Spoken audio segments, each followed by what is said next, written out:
Welcome to It's Not the Car. This is a show about the human side of motorsport.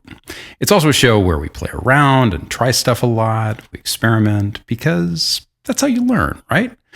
It's a show where, like today, we tell a long story, and a very long story in this case, but a story that is also a very good story.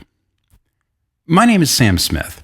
I'm a writer and a club racer, and I spent 20 years track testing and road testing race cars and road cars for car magazines.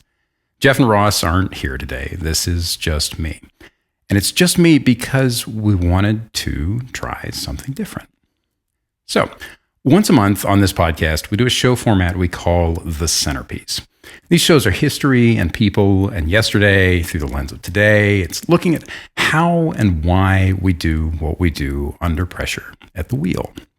And this particular centerpiece today is a great one. It's one of the richest and most famous stories in the history of motorsport, but it's also because I've had a very strange and immensely fortunate life full of some very weird Walter Mitty moments just 100 times over. This is also a story I have a close personal connection to. It's a story where I got to experience for myself a piece of the history at the wheel on a racetrack, sliding the king around.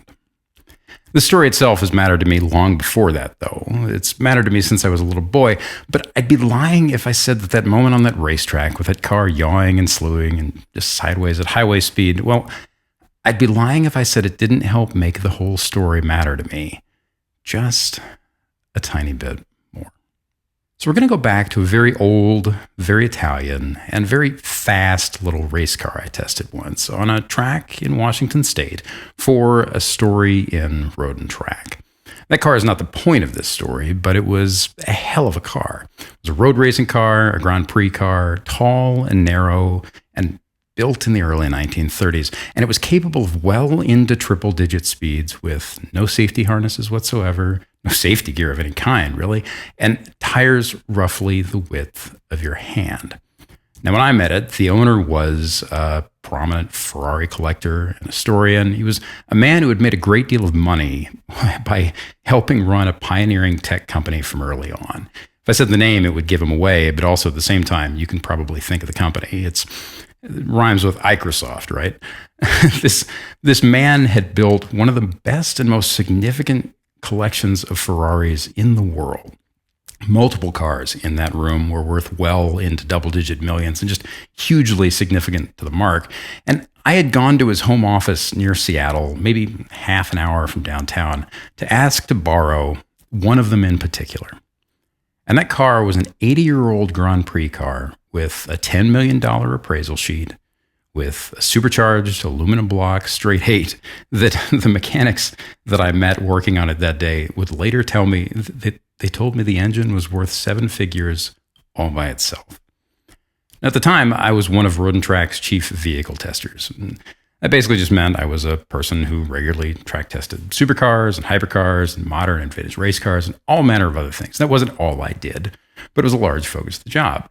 And I also held a couple of different racing licenses, which meant I was one of the few people on staff qualified to safely track test racing cars, which at a magazine like Road and Track, you can imagine we did a lot. And as a magazine, we wanted to do something important with this particular car. That 80-year-old race car was made by a car maker that was, when I went out to meet that man in this year, that was returning to America after years away. And this was a car maker with just endless gobs of romance and story in its history. And we were curious. Would anyone care, we wondered, about that company coming back? Had its moment in America passed? And so with that in mind, we went to that owner in Washington State, and we asked him about that car, the single most significant car in his collection, the car at the center of this story. And we asked him if I could put it on a racetrack in my hands and drive it respectfully, but also in the manner in which it was designed to be driven. I had emailed him cold to set up this meeting. I got a hold of his contact through a friend of a friend of a friend, and the two of us, we had never met. And in spite of that, he said yes. But he was not an easy man to read. The day I sat there in his office, I was worried I had upset him. And to this day, I still don't know if I did. But I tried to make it clear. The story was what I wanted to share here. It wasn't about me or the seat time or even the magazine. It was about putting a lens onto the things that make people do what they do in this sport. It's a lot like this show, actually, now that I think about it. So this gentleman, after some thought, he allowed us how he could see to loaning the magazine and me this car, provided, of course, the insurance was covered and all the papers were in order, $10 million car and all that, irreplaceable piece of history. And I knew we could cover the insurance. I looked into this. The amount we had needed was beyond the magazine's typical coverage level, but we had gotten this special dispensation from these company overlords on a very large building in New York, and it was made clear that everything was going to be okay. All I was told was that as long as I didn't crash the car, things were going to be okay. Because if I crashed the car, then the magazine might have to go under in order to pay the bills. And, I also, given the car, would probably be very seriously injured or dead. And all of those things combined were, let's just go with bad, right? So after that conversation, right before I left, the owner, he looked up from his desk. His eyebrows were raised, and there was a kind of gravity in his voice. He said, it is not a slow car. It'll do 130 mile an hour. Easy. Yes, sir, I said. I knew. And the thing is, while that speed number is not very large by the standards of modern cars, I knew why he was right to be concerned. And with that particular car, because I knew the story behind it, I knew exactly what he meant.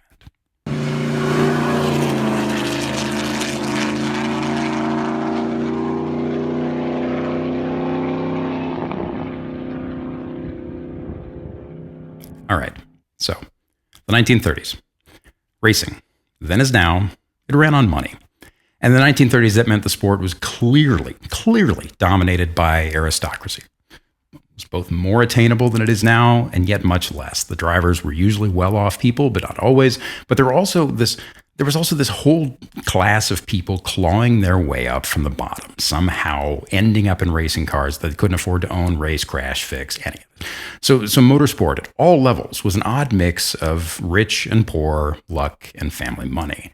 And because of this, and also because of the almost constant smell of risk and death around the sport at the time, racing in that era can seem, in retrospect, so much more emotional and romantic and deep than it is today, whether it is or not.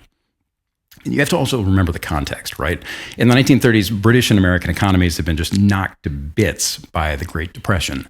German and Italian engineering industries had been subordinated to the armaments drive, but the talent was there, and the bulk of the engineering effort would see a massive increase in driveline sophistication in that decade or so leading up to World War II.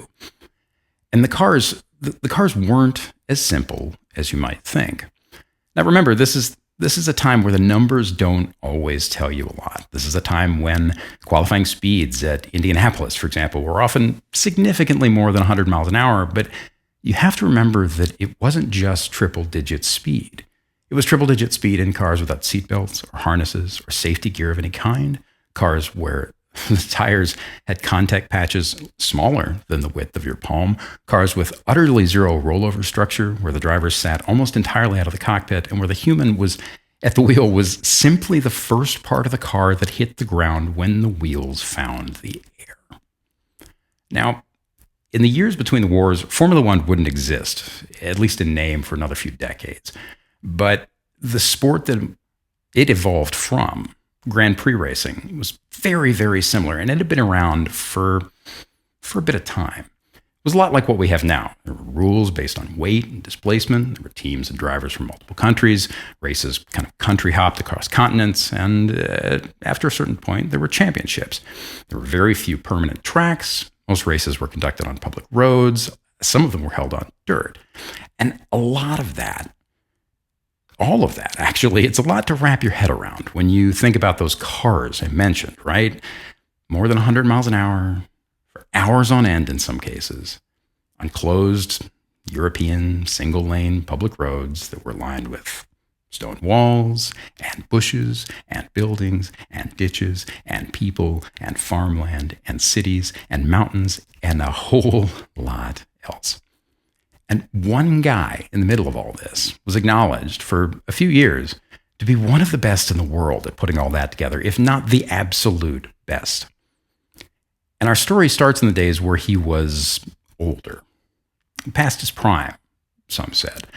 It was certainly no longer the only name that mattered, people felt. His name was Tazio Nuvolari. And I've been reading about him since I was a wee Sam, right? There was a point when he was as famous as a person can get in Europe, and he was that famous for driving a race car as no one else could. He was 5'5" tall, 137 pounds, and he was born in a place called Mantua in Italy. In pictures, the drivers of this era, they look like they're basically riding motorized skateboards. And some people actively thought motorcycle racing of the period was safer simply because you were more likely to be thrown clear of anything mechanical that could, impale or crush or decapitate you.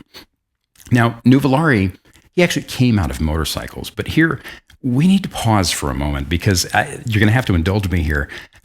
The way that I found out about the guy was through another person who used to do my job a long time ago, a journalist, a writer, and his work led me to Nuvolari, and his work led me to the era between the wars. This guy was gruff and focused and troubled and talented, and he lived just a difficult and fraught life. And yet, I always kind of got the impression that I'd like him and you'd like him, and that he was a likable guy in general. Not least because he was one of those people who just cared very much about things that a lot of people think are silly to care about. This writer's name was Ken Purdy, and one of the things that he did with his career, he wrote mostly in the years after World War II, mostly in America, but most of what he did that he's remembered for was how he turned people in America toward thinking about racing and the people in racing in a smart and interesting way. Not least because his work helped them realize a few other things, and one of those things was that we are all, in the end, ultimately, just about the same, no matter when or where we live. So you're gonna have to forgive me here. What I'm about to read is a bit long, but it's worth it. The next few paragraphs are from a magazine story that Purdy wrote in the 1950s about Nuvolari. It was called The Marvel of Mantua. 17 times they pulled Tazio Nuvolari out of the wreckage of motorcycles, automobiles, and carried him into a hospital in serious condition or worse, and 17 times he walked out. Even the 18th time he came out alive, although it was only to go to his home in Mantua in Italy and there to die on August 11th, 1953, 61 years old, a legend in his own lifetime. To watch the little man from Mantua excited even those who knew nothing about motor racing. He ran in 172 recorded races and finished first in 64 of them. Of the 200 most important races between 1906 and 1939, Nuvolari won 30, although he didn't start driving until 1921. He finished second just 16 times and third only 9 times. For Nuvolari's racing plan was simple. He was going to win, or he would break up the automobile. Flying down the circuit in a blood-red Alfa Romeo, he sat proudly upright, bright in white cloth, a red leather helmet, and yellow sweater. He was well back from the wheel, his hairy arms straight out, and he would sail through the curves in long, flaring slides, stare arrogantly over his tremendous jutting jaw at the cars beside him, then flick the machine straight and run away.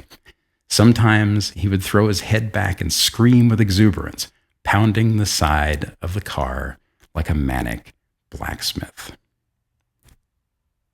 Maybe in all that, you can see why I read those words more than 30 years ago as a kid in middle school, and I couldn't get enough. Pictures of the guy in period show the scars on his arms from accidents. They also show just the utter exhaustion on his face as he climbs out of cars. You can see him just painted with weariness. He looks drained, and drained in a way that other drivers of the era don't look in photos, even the great ones. You get the impression that he was just absolutely using everything he had in a way that nobody else did to whale the car where he needed to go. But the thing is, the dude was not a Superman. He was, there are so many books that have noted that he was often afraid before a race. He once stopped during an open road race to reach through a broken window at a butcher shop and pull out a bone-in ham to eat. He was charming and lightly vindictive and flamboyant and fiery and short and often not nice to people, and he hated to lose. There are so many Nuvolari stories, but the one that always gets trotted out is about how he once won a motorcycle race with most of his body encased in plaster casts from other crashes. There were so many casts, in fact, that he had to be lifted onto the bike by other people. Some accounts say it was actually a small crane and held up for the start of the race. And my favorite part about this little anecdote, Ken Purdy, the writer I mentioned earlier, he wrote about it. My favorite part about that anecdote is how before the race, his doctor is talking about everything with him. And the doctor is like, he just shakes his head and he walks away. He goes, "You're a dead man if you fall, Nivola. I don't want them to even call me." One more thing before we move on and actually talk about the guy. This is something I love. God, I say that so often. I love so much about this. For years, books and magazine stories claimed that Nuvolari was the first to drift a car while trying to go faster in a race. And by that, they meant exactly what you think. Pitching and catching the thing, in part because cars of that era had relatively little in the way of brakes, and that approach helped slow the car and scrub speed, right? But it was also because, as Nuvolari once told a journalist, he didn't have the arm strength to wrestle the cars around like a lot of the other guys in the cars. A lot of the other drivers were larger just physically. So he went into corners at speeds that everyone else considered entirely too fast. And he just sort of worked out what he called, quote, his own methods. He said that he, quote, let the car go, let it slide. And he discovered that he knew, as he said, where it was. Always. Now, what I find really cool about this, and I mean, first off, saying somebody invented drifting is like that line in the first Austin Powers where Dr. Evil, talks about his father inventing the question mark. But the thing is, well, that story of Nuvolari being the first to drift is it's almost certainly hooey, right? Board tracks, dirt racing, anywhere, like it had to have happened before. It definitely did happen before somewhere. It probably happened everywhere else simultaneously at some point. But the fact that the technique was essentially for a while byline to him, that's telling. The stories like that perpetuate for a reason. In this case, probably one of two reasons. One, this guy either so defined driving for a certain group of people and heroism at the wheel, and he was so different from everyone else in the way he did it, that the idea stuck in people's memories, right?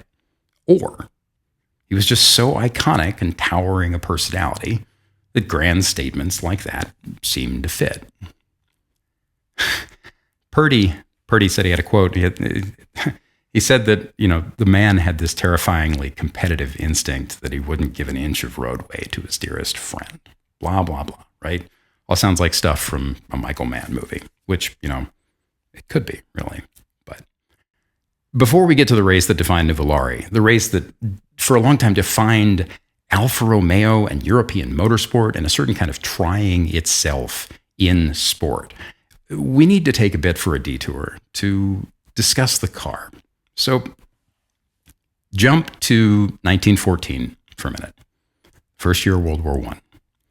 Alfa Romeo, the car maker, was 4 years old. Grand Prix racing itself, the predecessor to Formula One, that continent-spanning sport where the name literally means big prize in French, it was only 8 years old. The Wright brothers had first flown their airplane in 1903, and so in 1914, manned and powered flight was younger than the smartphone is now. Now, in the middle of all this, in that year, an Italian engineering concern from Milan called Alfa, no Romeo yet, produced its first notable fast car. That car was powered by the first twin-cam engine that anyone had ever built in Italy. Both cams lived in the block, but the car looked exactly, yes, I said block. The car looked exactly like you picture a brass-aged roadster to look, right? White tires, bulbous body, tall, wide, and angular. A Ford Model T that year made 20 horsepower. The most popular Fiat that year made about the same. And this Alfa, this highly evolved and rare Alfa, it made just over 70 horsepower from a 6-liter 4. And it raced mostly on dirt roads and did 85 miles an hour, all the way maxed out, right? And those speeds and those numbers weren't uncommon for racing cars at the time, but you have to remember that most people on the planet at this point had never been faster than 30 miles an hour. So that's the cornerstone here. Jump to the early 1920s. The business has evolved much. Engines have leapt ahead in complexity and power, led largely by the developments of the French. Grand Prix racing was significantly more popular at this point, and this is a point when every manufacturer that was in the sport built one car for a season. This is a point when Enzo Ferrari was young enough to be driving stripped sports cars and thinking about his future. This period, the 1920s, especially in Grand Prix racing, but in motorsport in general, it is all men in suits or overalls at the track. They wore dapper hats, and the women in the stands wore large dresses, and people often looked vastly different depending on which country they call home. And period photos show it's almost a caricature. They show Italians in racing as just so often big of hair and short of stature with these giant authoritative mustaches. And by the same token, the cars wore their engineering and their origin hearts on their sleeve. And they did it in ways you can't really describe, but you know when you see. The French Grand Prix cars just looked French. The English cars looked English. And the Italian cars looked Italian. It was all these different forms of elegance and art and brutality, you know? And we can pull that apart further, but suffice it to say that things in motorsport were far more obvious than they are today, far more on the surface. Who was spending what money where, which cars were worth to drive, which ones weren't, who was dying, who was crashing and dying. And the two things were usually tied. Grand Prix cars crashed often and in just comically fraught ways in these periods. In this period, you would see them just bent around trees, wheels akimbo after crash, and that didn't change the fact that people were drawn to it. And cynically, you could say that people were drawn to it because of this, but that's not the point. This was an era where every single year stuff changed. And the closer you get to the war, the more the cars slim down, the more they become slender, the more aerodynamics start to be thought about, not in terms of aerodynamics, but in terms of slipstreaming and drag and cutting a smaller hole through the air and having fewer and fewer things sticking out into the breeze. Now, every great car maker has its own first great era, the time in which that company did something that made everybody stand up and pay attention. And in the 1920s, this was Alfa's moment. Now, in 1914, that name, Alfa, was an acronym, capital letters, ALFA. It stood for Anonima Lombarda Fabbrica Automobili, which just means in Italian, Anonymous Lombardi Automobile Factory, which, I mean, really, it's like calling this podcast Anonymous Tangent Story Go Fasty Sound File, but it worked, and that was how the Italians did things. The Romeo part, the part we know today as the second half of Alfa's name and really seems inseparable from the first, that traces to a man named Nicola Romeo. He was Italian. He was born in 1876. He gets 2 engineering degrees. He grows a deeply proper red mustache. He starts his own company building machinery for the mining industry. And by 1915, he's successful, so successful that he decides to expand. And because capitalism, that means he's just going to keep expanding and buying things. And one of the things he buys is a stake in a small car company from Milan. He buys a controlling stake in Alfa, or a stake in Alfa. And a few years later, he's got a controlling stake, and then he owns the whole thing. And at that point, everyone in the car business who goes racing, they do it for marketing reasons, largely to show not that their cars are fast, but they don't come apart. because durability was a massive, massive concern at that point. And they do it to help demonstrate this, right? The idea that you could buy this thing and sure, in another 500 miles, you'll have to do work on it. But between now and that 500 miles, it might not come apart. So Nicola Romeo, he comes in, he owns Alfa. Alfa had been racing. He just carries on. Now, he leaves the company in 1928, but in the 10 years he's attached to it, more than a few excellent, just utterly excellent machines met the world with his name on the radiator.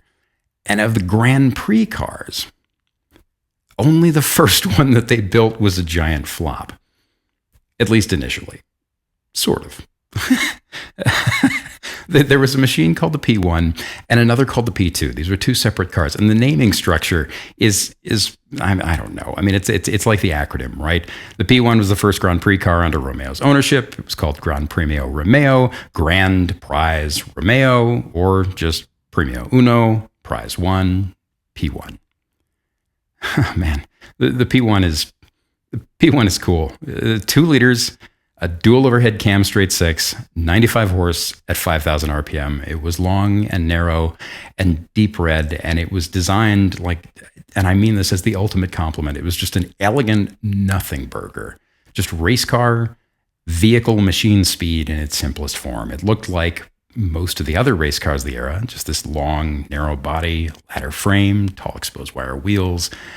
And yet, like so many race cars, it was slightly behind the game when it was launched. It was built for a season where someone else made great strides that Alfa didn't.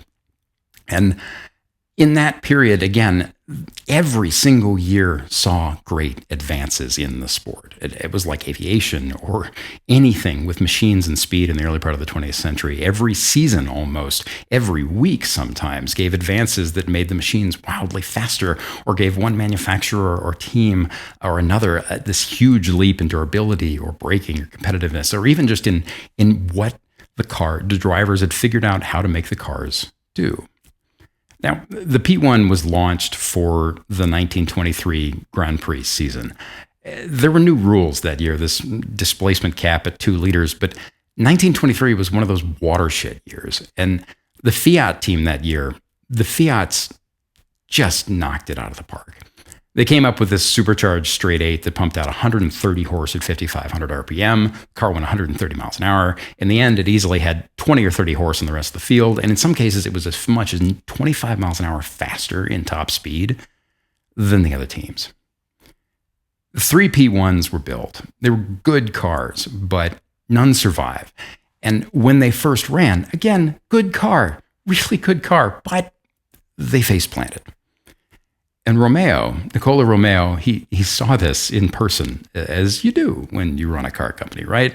When the man saw his P1s run at Monza in Italy, and the Fiats just handed them their ass on a plate, he wasn't cool with this, right? Of course, who would be? And he said, this is such a great quote. It's on the record several places and confirmed as real. He said, The designer is getting old, is finished. To produce a real racing car, we must have the Fiat men. And so, well, he goes out and he gets them.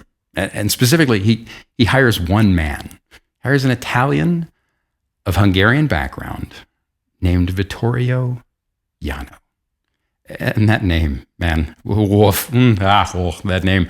Jano is an utter legend. He is capital L legend. He is capital EGEND legend. He's one of those guys who basically defined his job in an industry for decades after he stopped doing that job. And he was legit, to borrow a phrase from Charlie Daniels, this is the best who ever lived, right? He was so good at his job that he influenced how that job was done literally everywhere in the world at that point. So when Romeo hires him, he's in his early 30s. He's an engineer working for Fiat. He moves to Milan, where Alfa is based, from Turin, where Fiat is based. Now, Jano was a severe man. One of the books I have describes him as, quote, not hard. but severe, which, combine that with Italian stereotypes and Hungarian stereotypes, and then, the fact that nobody fits stereotypes, no matter who they are, and you have a good picture. This guy was compact in frame and stature, but he was thin. He had broad shoulders and very little hair, and he looked like a cross between Ben Kingsley, if Ben Kingsley was Italian, and I don't know, an IRS agent. He was a genius. He was revolutionary, and he designed engines specifically. He also designed cars, but he designed engines in a way no one had before. And most of all, he designed them with the idea that they should make large amounts of power and be beautiful in casting and detail and last a very long time, and and not blow up. He didn't go out in evenings. Jano famously just sat at home and drew things. He drew machines. He thought up and designed cars and engines that didn't exist, some of which never got built. And he would go on to do so much. So some of this we'll talk about in the story, but the man's resume as a list is bonkers, right? He gave Alfa its first world championship in the first year of the Grand Prix World Championship. He later designed an F1 car called the Lancia D50, this gorgeous, incredible thing. Google it. It's good.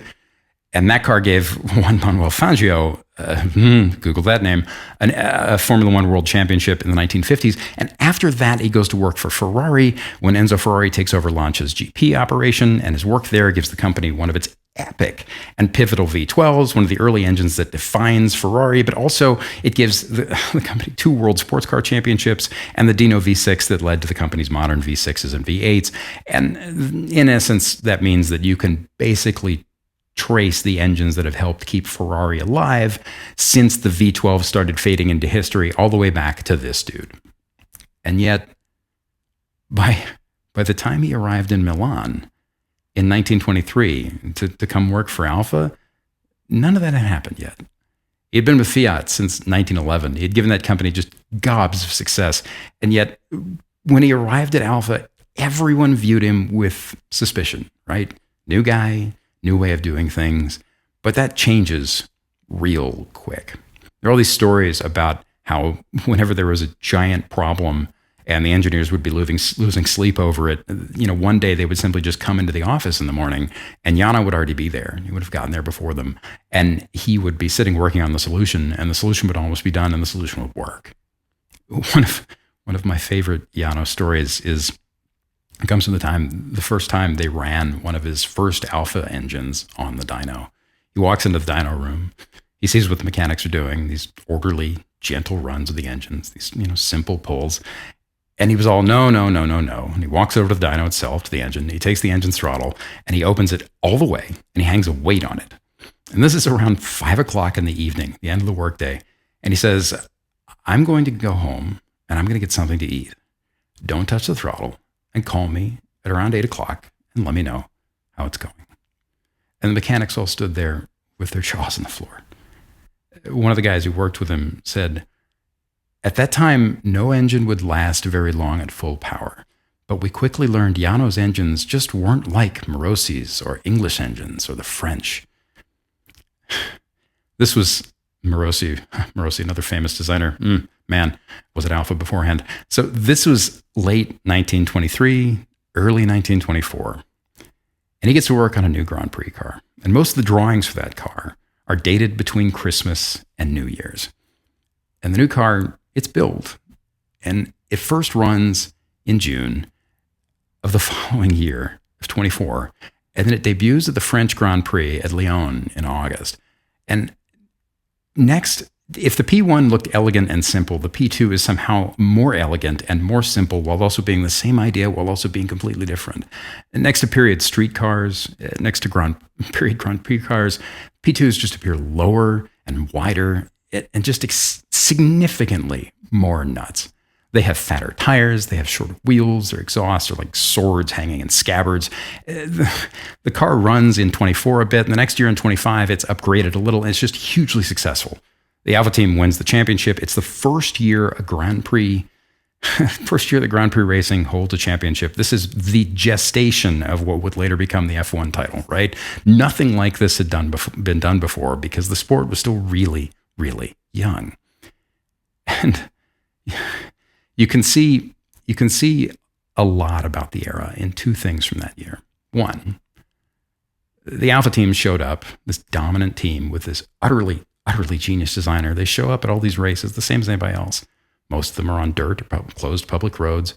This massively successful factory team, and they are setting up camp at places like Montlhéry and Lyon, literally under tents. The pits are in tents.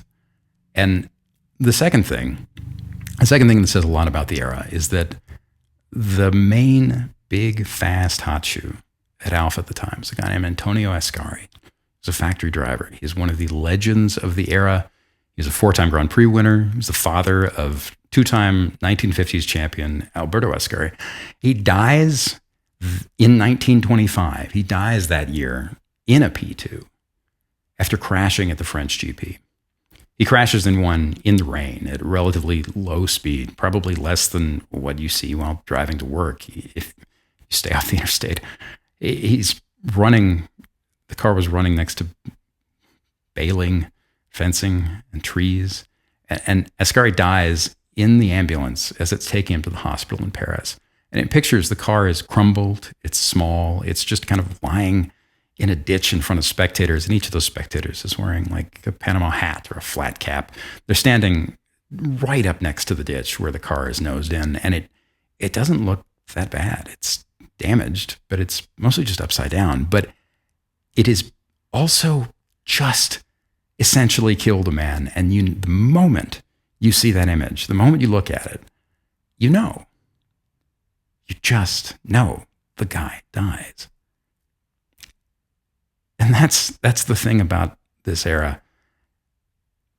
You can read all those things about the cars, the people, and the cars seem unstoppable and real. And then you remember that everything about it was, for most people, appealing for just a laundry list of reasons. But one of those reasons was that race driving was so very close to daredevil work in the eyes of so many, right? Because literally every ounce of the sport held just near instant and gruesome death for trivial mistakes or trivial failures. A bolt fails here, a bearing fails here, boom, you are dead, right? You run a little wide and the car understeers into the crowd, boom, you're dead, and 5 or 10 or 15 other people are dead. So Ascari dies late in 25. He's the Alfa team star. And the team, like so many other teams, then as now, right? They're looking constantly for future drivers. And in September at Monza, September 1st, actually, the Works Alfa team, factory team, they test this up-and-coming driver in his early 30s, which, like, there's a sentence you don't get to say anymore, right? I don't know. How young was Verstappen in his first F1 Grand Prix?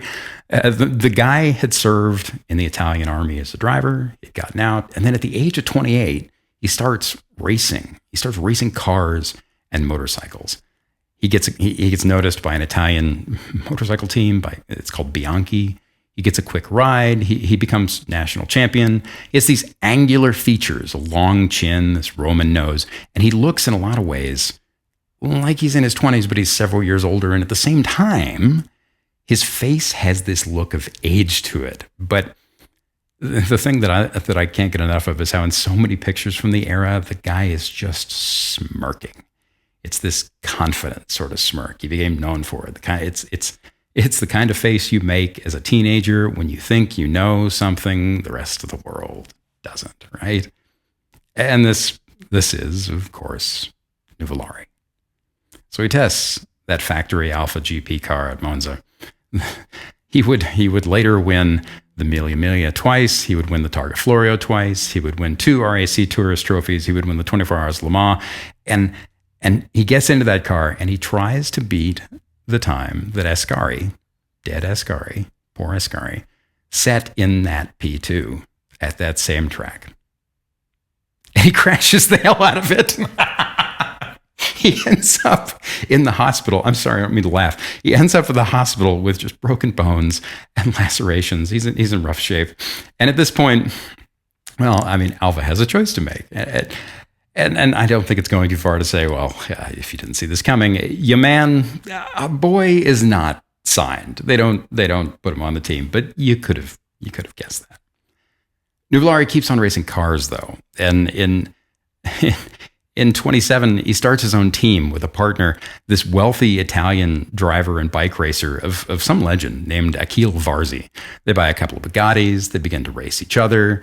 They develop this little rivalry. Nuvolari starts winning more than Varzi, sometimes at Varzi's expense, and they begin to they begin to hate each other, mostly because they are both people of much vibe and feeling, i.e. Italians, and they are in some ways both also good people and in some other ways intensely dislikable.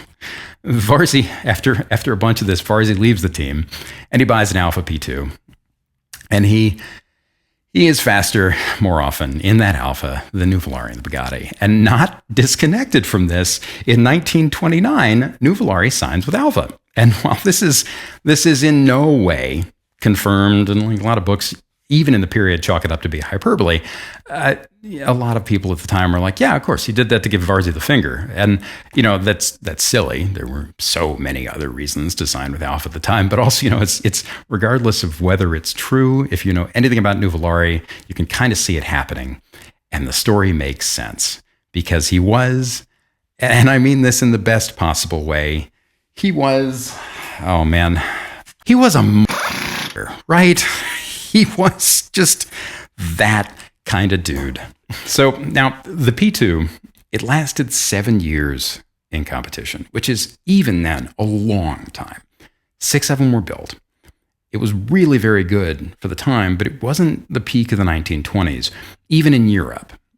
That said, it is evocative of a lot of what happened, and it said a lot about the progress that was made in the next 10 years when cars started to work differently, to handle more like what we think of, not modern cars, but mid-century cars handling like. Less like ox carts that went 130 miles an hour while also still being a 130 mile an hour ox cart, right? One more tangent. God, this podcast is just made of nothing but tangents. In 1981, there was an American driver. The first American Formula One champion was a guy named Phil Hill. He was champion in 1961 for Ferrari. So in 1981, 20 years later, he was doing work for Road and Track, and he tested a P2. He track tested a P2 for the magazine. Now, Phil was a soft-spoken, thoughtful guy, just an utterly interesting and curious dude. And he did a lot of tests for R&T in the period. And what he said in 81, I want to read you this, and I can't do a Phil Hill impression. I wouldn't try. I have too much respect for the man to do it. But what he said was, the engine thrives on revs, and you're back there between the exhaust pipe roar and the engine gear whine on center stage, bouncing around.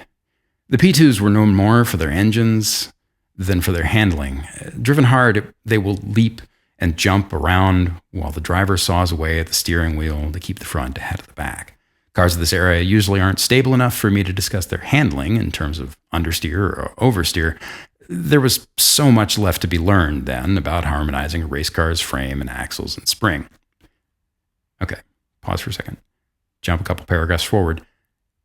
Phil says, in the story he wrote, as impressed as I am, I must admit I'm equally impressed with the men who drove these cars. They not only raced these cars, which were so hard riding you had to wear a kidney belt to keep from displacing your insides, but they did it in the 20s, especially in 1924 and in 1925, in Grand Prix that were around 500 miles long.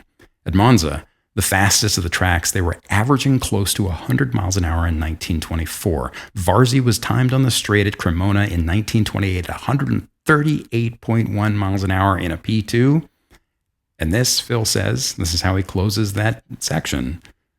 And all of it was thanks to Yano. Which brings us back to the man, the engine, the car, the Yano. And to Yano's work, and to what he learned from the P2 and after, because that's really when things kick off. And it ties what he built next, well, not next, but the important thing he built next was the car that I went to drive that day in Seattle. And the race that it hangs on is a race with Nuvolari, the one that made that just a big old dent in history. So 1931, jump ahead a little bit. Then, as now, much of international motorsport in Europe is governed by a governing body, a sanctioning body, established by the French. And the difference was then, the French they'd done, like I said earlier, they'd done just massive development work on engines and speed. And for a long time, the cars that came out of France were not only the best in the world, not only the fastest in the world, but the most advanced, the racing cars at least. They had led the development of motorsport in general and internal combustion engines since almost the dawn of either. And so at the time, fewer people than now tended to ask the question, why are the French in charge of racing? But those people also, because the French are the French, and I say this knowing many French people and loving them and also loving France, those people also frequently rolled their eyes at the way the French ran motorsport, how they made their rules, because, the French are, again, a lovely people, but also some things never change. Now, today, Grand Prix racing is governed by a body called the FIA. In 1931, it was governed by a body called the AIACR. And I could read these French words, but I'm not going to get it right. I don't speak French. I can't do a respectful French accent to save my life. I can't even do a terrible French accent to save my life. So I'm just going to read this in a Chicago da Bears accent because I can do that. AIACR stood for Association International des Automobile Clubs Reconnaissance, da Bears. And with Grand Prix racing for 1931, the AIACR spat out a new formula. And that formula was, wait for it, it was designed to do what all new formulas are intended to do in racing, which is, of course, level out the playing field. And, there's the other thing. This will all sound familiar. Tame dominant manufacturers and bring things more in line with where technology was going. And, encourage more teams to enter the sport and reduce the course. And, reduce cost. And, I'm being sarcastic jerk here because the joke is those rules almost never do any of that. Sometimes they do. Doesn't usually last, but they were trying. There hadn't been a new rule set in Grand Prix since 1927. But one of the other things that's just utterly bonkers that rule set did was that races for this new championship they were establishing were getting longer, just much longer by whole hours. Like some of them went 10 hours long. Now, at Alfa, they knew those regs were coming, and they knew the P2s were too old. They needed something to compete against the Maseratis and the Bugattis that had been dominant and were likely to be dominant again. And most of all, they knew that the P2 was a little too fragile for those longer races. So Yano aimed at the problem, and he came up with a car they called the Tipo A, right? Fresh start, fresh name, A is the beginning of the alphabet. It was influenced by the P2 and based on its ideas, but was also really very different. Now, the Tipo A is not super important. What is important is that several years before this, Yano had been asked to design a sports car, a road car that could also go racing for Alfa. And so he did. He built a new engine for it, this six-cylinder, this straight six, just this gorgeous tower of finned aluminum and iron, just dual overhead cams and these housings that jutted off the block like upside-down flying buttresses, finned exhaust manifolds, finned intake manifolds, just gorgeous castings. They look like Baroque churches, right? These engines were masterpieces in every single possible way. They were durable, they were torquey, they were snarly, they were pretty to look at, they were easy to work on, they were derivative in some ways, but utterly Yano and original in others. And they were at the time and remain, like no lie, one of the most marvelous mechanical things ever put together by human hands. If you ever have a chance to see one in person, if you don't get stuck staring at it for at least a few heartbeats, just kind of lost in it, I don't think you have eyeballs. Now, those engines were, the cars that carried them were generally designated with the letters 6C, right? Six-cylinder. And thousands of 6C Alphas were made in various configurations for years. And those cars, more than almost anything else, defined the Alfa legacy. They were usually wearing coach-built bodies. They were evocative and romantic, and again, durable and fast. And available in a wide variety of power levels, right? They made from 50 horse all the way up to 150 horse in various configurations, from tame to comp work, and all these displacements up to about 2.5 liters. And that was on purpose. Alfa, I think then is, no, not quite now, but much of the 20th century and a lot of the 21st, Alfa did not always have a lot of money, and in this period they were perpetually in and out of money. And so Jano designed the 6C to be expanded and contracted as needed. And this is going to be real relevant in a minute. This is super cool. So the Tipo A, the successor to the P2, that great and glorious Grand Prix Alfa, the Tipo A is kind of ridiculous, but it's ridiculous in a good way. It is based on the P2, but Jano takes two 6C engines, they're 1750s, 1.7s, and he sets them side by side under the hood, relatively low. Two engines. The car had two engines. This was not uncommon at the time, but it was also uncommon. They were paired to separate gearboxes, separate drive shafts. One engine ran clockwise for balance.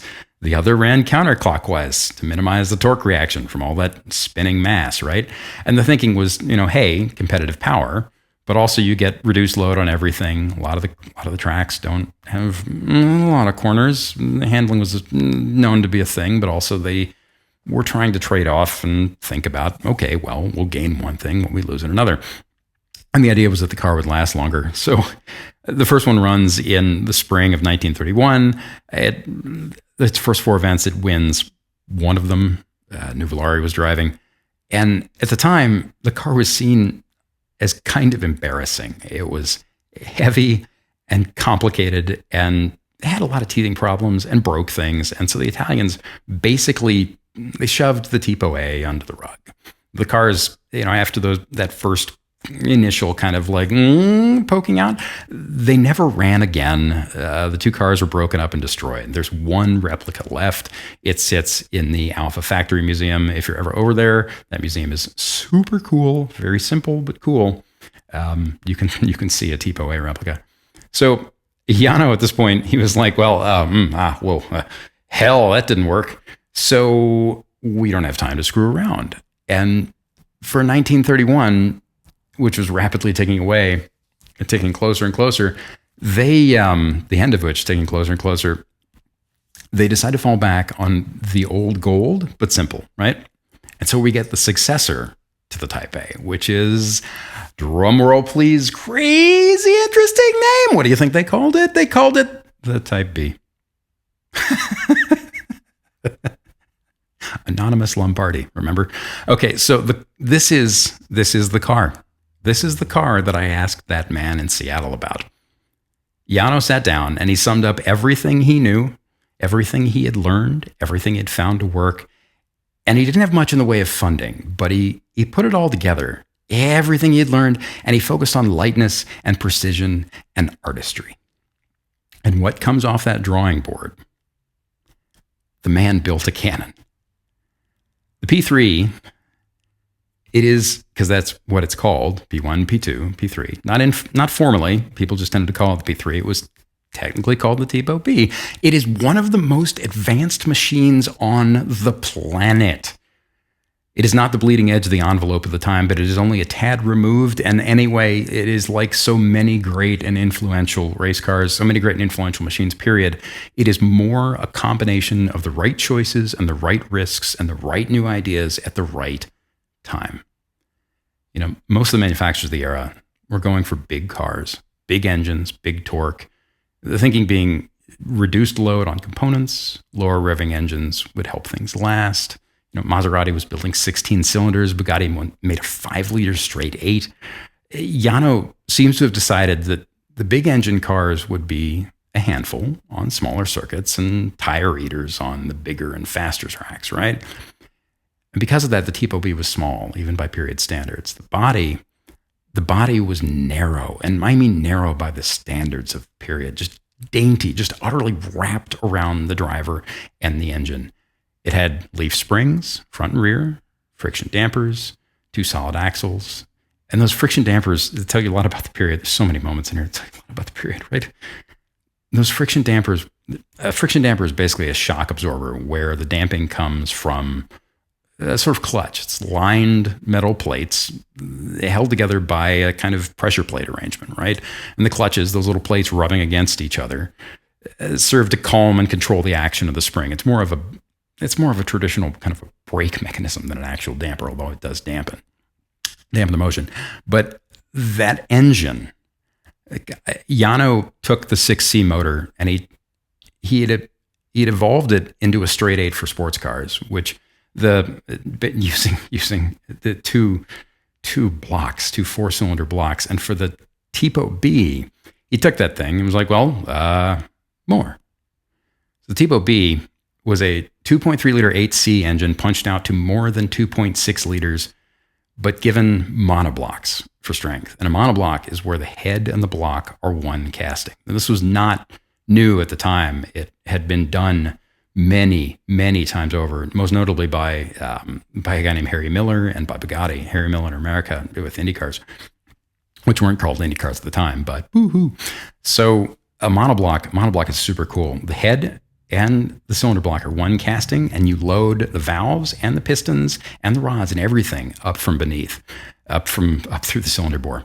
But in addition to that, the car, this straight 8 had 2 superchargers, 2 big Roots type blowers, one for each set of 4 pistons. And the exhaust, just like so many cars of the period, ripped out just the hood on the opposite side from the blowers, just 8 primaries in a row, just bang, bang, bang, bang, bang, bang, bang, like gun barrels out the side of a ship. And the stuff just does not end with the Tipo B. Man, the drive line, all that said, this was the funky part. So the differential sat, so engine, gearbox, and then you have a tiny little differential sitting in the cockpit under the driver's thighs. It was about the size of, I don't know, 2 small bowling balls together, right? And then off of that ran 2 angled drive shafts, one pointed at each wheel. 2 drive shafts, right? Like on the Tipo A, because we all have our tropes. So experts, there was a lot of discussion in period, and there's been some, like, historians have some back and forth as to why that was done. But one of probably the most accurate reason was lowering the center of gravity and also reducing unsprung weight, right? There was an Alfa test driver and factory mechanic, a man named Giovanni. He later told the historian Doug Nye, famous automotive historian. He's very connected to Goodwood and the Goodwood Revival. Really, really, really nice man. I met him once. Hi, Doug, if you're listening.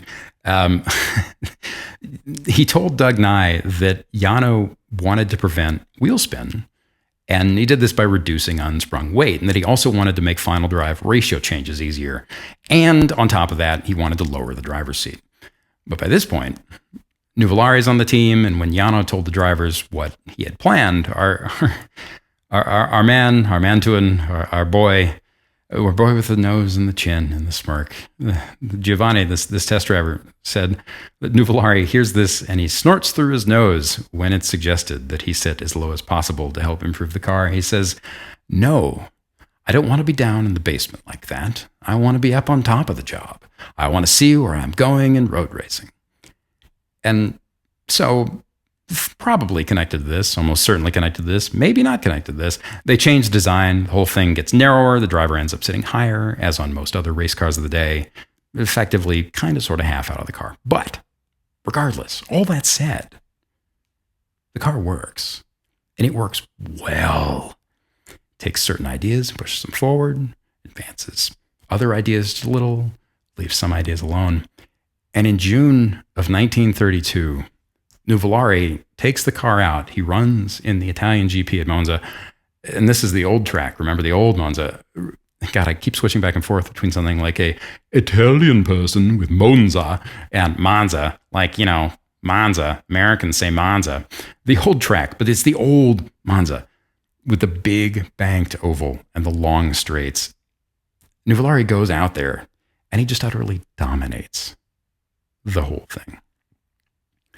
Context here, right? Nuvolari was Nuvolari, and the man was something else by the driver standards of the day, but he was not a god. The Alfa just made a giant stack of power compared to everything else of the day, and it was torquey and easy to drive, and that was that. The whole season is full of stories like that. At the French Grand Prix that same year, for example, there is just a field full of factory Bugattis, Type 51s, Type 54s, these straight 8 cars making near as much power as the Alfa, some of the most evolved machines on Earth. And that race, the French GP that year, was a 5-hour run on a 4.8-mile track that was public roads closed off through French farmland. It had 5 corners on 4.8 miles. Fast and dangerous, and the other drivers were ferociously good, right? Some of the best who have ever done it. Men like Louis Chiron, who later had a Bugatti hypercar named after him, like René Dreyfus, like Akil Varzi. And Nuvolari just utterly wipes the floor with all of them. Yano had just made one of those leaps, those giant leaps of engineering you see in the sport from time to time, and that you saw back then a lot. There were 3 Alfa team cars, all Tipo Bs, and of the 16 cars that started that race, the Alfas were the only ones to finish on the lead lap. Nuvolari set an average speed over 5 hours, roughly equal to the previous year's lap record. With 2.7 liters, the car made more than 200 horsepower. It would later go on to be enlarged to a 3.2 and produce more than 280 horses. All this in a car weighing just over 1,500 pounds, around 25% less than those Bugattis, and in a car that was roughly the width of a lawn tractor. If you walked into a Ford dealer that year in America and you bought a V8 road car, say a Cabriolet Model A, it would have made around 65 horse, and it would have weighed nearly 2,500 pounds. The general view here, right? The cars were free from teething troubles. They were fast. They won a lot out of the box. It was a revolutionary machine. But remember, even in this period, even in the 30s, this tip of the spear still predated any modern idea of suspension design. It predated the idea that a chassis should be rigid in order to help a car's wheels stay on the road and the suspension work. It predated the idea that brakes should be trustable to actually stop the car from its top speed without going away. You see these guys running these things and sliding them, leaning into corners and photos, and you realize that every single driver at the top of the sport, at the top of the game, was born before the automobile could go faster than a horse. They literally had to invent what they were doing as they were doing it, as the cars got faster and faster.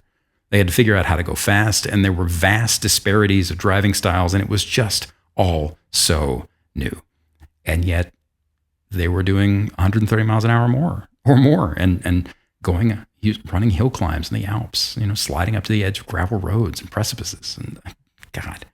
So anyway, in 1932, Nuvolari wins the championship. He is 40 years old. The Grand Prix world holds nearly 30 races that year, but the title, the points races, that's just 3 rounds. It's Monza, Reims in France, and the Nürburgring. 2 of those 3 races are Nuvolari, and the third goes to his teammate, this tall, elegant, aristocratic German named Rudolf Caracciola, or Rudi, R-U-D-I. And it's not like there wasn't competition, right? Bugatti, Maserati kept developing their cars. They get faster and faster. But if the Alfa team shows up that year with Tipo Bs, because at that point they were just team cars, you could not buy one. If the Alfa team shows up, they're just going to hand everyone else their ass. Anyway, so Nuvolari.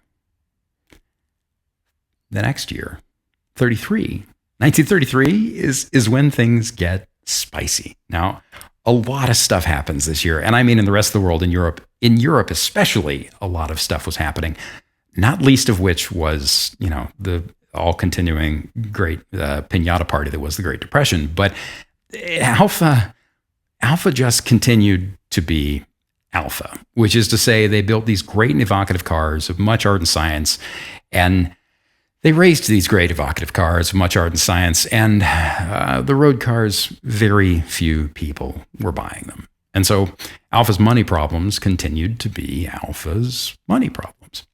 The company at this point is loaded with debt, and Italian banks owned much of it.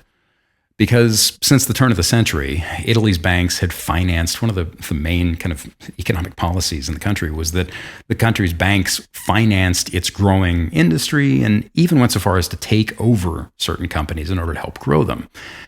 But the economy, like so many economies in the period, is just sputtering. The lira has been overvalued for a while, industry is in decline, unemployment is just booming, and the sputtering eventually transitions into just about everything. The banks even start to sputter, and at one point, the Bank of Italy in particular is on the verge of collapse. So the government sets up this institute to support banks and various industries financially. Except by 1933, that institute, I believe, was set in 31, I think. Except by 1933, things are getting worse and worse. And so the Italian government does the Italian thing. Like, well, we need another institute. They set up another institute to take over the shares of Italian companies and banks from the banks. And now, at this point, because of this is a fun, weird-ass piece of trivia. At this point, Italy has the largest public sector in Europe, even more so than the Soviet Union. And so there's a lot of government looking at things going, and then hand gestures. And then they try and manage things, and inevitably, it does not go well. But one of the things they try and manage, the Italian Treasury Ministry, there's much concern that this great national treasure, Alfa Romeo, is going to go under. Because again, loaded down with debt, having problems, not selling cars, spending money. Enter, I don't want to call him our friend. I'll call him Il Gran Fascista. Enter Mussolini, right? He intervenes. He starts poking his big, fat, bald head into things. And it turns out let's just call him Il Duce. Excuse me, burp. It turns out Il Duce is a huge fan of Alfa and of Alfa's racing heritage, and the ministry advises him against this, but Mussolini wants to save Alfa. And he'd already done this once earlier, and through the same basic channels.